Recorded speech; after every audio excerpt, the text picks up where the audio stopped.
70 жилийн түүхтэй Бэн Тэмрийн дээд сургуулийн хөтөлбөртөө шинжилэл хийж спортын менежмент, ирээдүйд эрэлт хэрэгцээнд өсөн нэмэгдэх ажлын байрууд зориулсан хөтөлбөрийг хэрэгжүүлж болсон хүчин бэлтгэж эхлэв байгаамаа. Мөн энэ хүрээндээ Монголын усын спорт сонирхтын холбоотой хамтран ажиллахаар болж санамжчиг байгууллаа. За Монгол улсад сүүлийн жилүүдэд усын спортын хөгжил цар хүрээн өргөжөж олон газар усын спортын заа тавихад бий болж усын спортоор хичээлэх хүүхэд залуусын тоо жилээс жилд өсөн нэмэгдэж байна. Үүнийг дагаад мэрэгжлийн багш дасгалжуулагчийн орон тоо эрэлт хэрэгцээ бий болсон учраас Монгол Улсын боловсролын их сургуулийн Бэн Тэмрийн сургууль Монголын усын спорт сонирхтын холбоотой хамтран ирэх намрын хичээлийн шинэ жилээрээ усын спортын мэрэгжлийн багш дасгалжуулагчийн ангийг нээхэр боллоо. Анхудаа юм одоо бүхэл бүтэн анги нээхэр ингэж одоо шилуулж जैन. Тэгээ мөн яг Монгол Улсын боловсролын их сургуулиас дасгалжуулагч хөтөлбөрөө хийж байгаа. Мэдээж одоо энэ сургуулийн орчны асуудал байгаа, бас улсны асуудал. Энийг бол одоо Монголын усын сонирхчтой холбоо бүрэн хариуцж одоо энэ хичээл хамтарч энэ хөтөлбөрийг хэрэгжүүлэхээр болж байна. Тэгээд ямар ч одоо энэ намрын хичээлийн жилээс энэ хөтөлбөр хэрэгжиж эхэллээ. Хаана хандах ёстой? Одоо хүүхдүүд маань одоо яаж бүртгүүлэх үү? Мэдээж одоо яг энэ мэдээллийг сонсоод сонирхолтой усын спортын багш дасгалжуулагч болъё гэсэн дуртай зөндөө байгаа шүү дээ. Монгол орон даяар.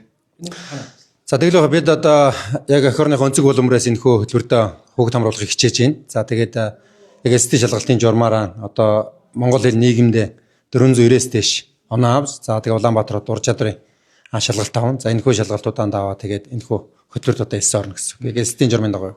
Хамгийн гол дутагдж байгаа зүйл бол мэрэгжлийн боловсруучсан байна. За энэ дээр бол холбоо хариуцлага хүрээнд мөнгө хөрөнгө оруулъя.